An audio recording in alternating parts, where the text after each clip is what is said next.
एक स्त्री और 50 पुरुष।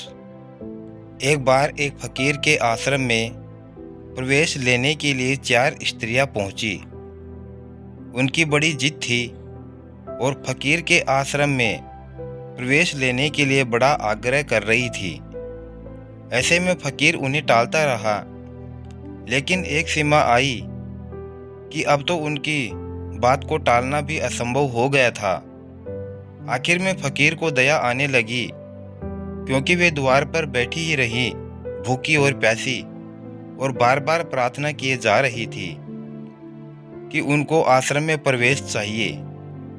उनकी जानकारी सही मालूम हुई तो फकीर ने उन चारों को अपने आश्रम में प्रवेश देने से पहले एक शर्त रखी और उसने उन चारों की परीक्षा ली। फकीर ने पहली स्त्री को बुलाया और उससे कहा, मैं तुमसे एक प्रश्न पूछूंगा और उस प्रश्न का जवाब ही निर्णय करेगा कि तुम आश्रम में प्रवेश पा सकोगी या नहीं। इसलिए बहुत सोच समझकर जवाब देना। सवाल सीधा और साफ था। उसने कहा कि एक नाव डूब गई है और उसमें तुम भी थी और 50 पुरुष भी थे। 50 पुरुष और तुम एक निर्जन द्वीप पर लग गए हो। तुम उन 50 पुरुषों से अपनी रक्षा कैसे करोगी? एक स्त्री और 50 पुरुष और एक निर्जन एकांत। वह स्त्री कुंवारी थी, अभी उसका विवाह भी नहीं हुआ था। अभी उसने पुरुष को अच्छी तरह से जाना भी नहीं था।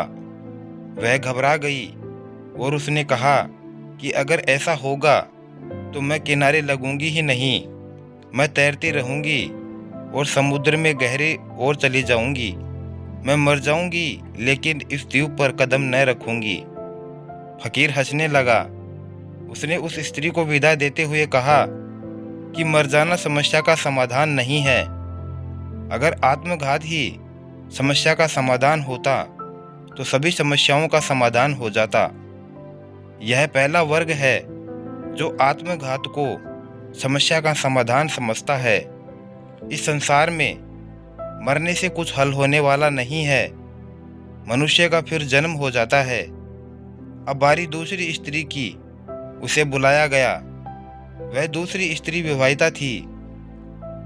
फकीर ने वही सवाल उससे भी पूछा तो उस स्त्री ने कहा, इसमें बड़ी कठिनाई क्या है? उन 50 में से जो सबसे शक्तिशाली पुरुष होगा मैं उससे विवाह कर लूंगी, और जो मेरा पति बनेगा वो ही बाकी 49 से मेरी रक्षा करेगा।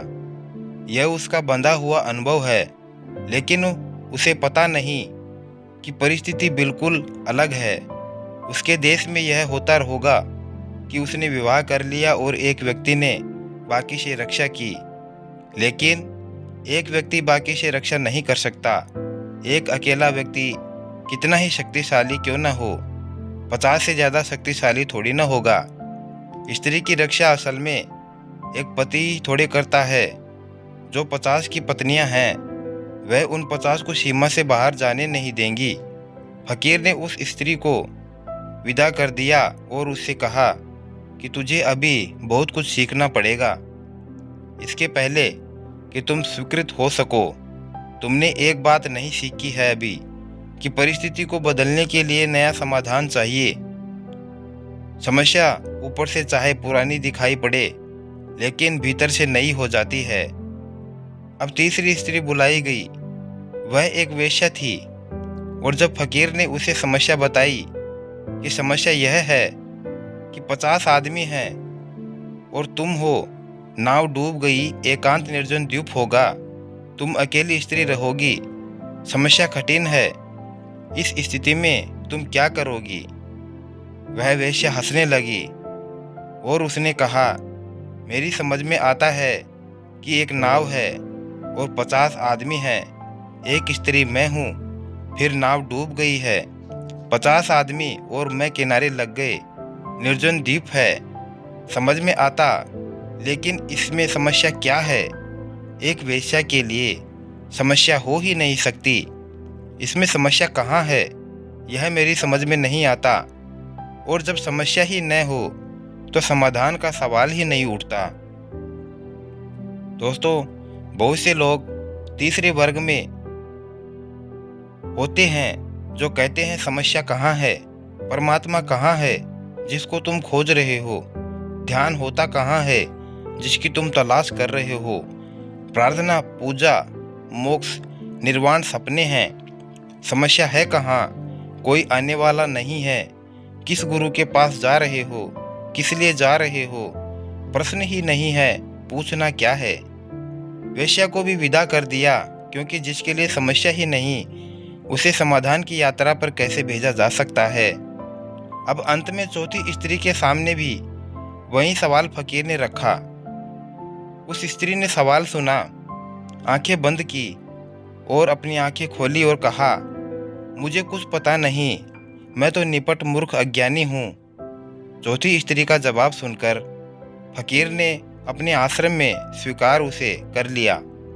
ज्ञान के मार्ग पर वही जा सकता है जो अज्ञानता को स्वीकार कर ले।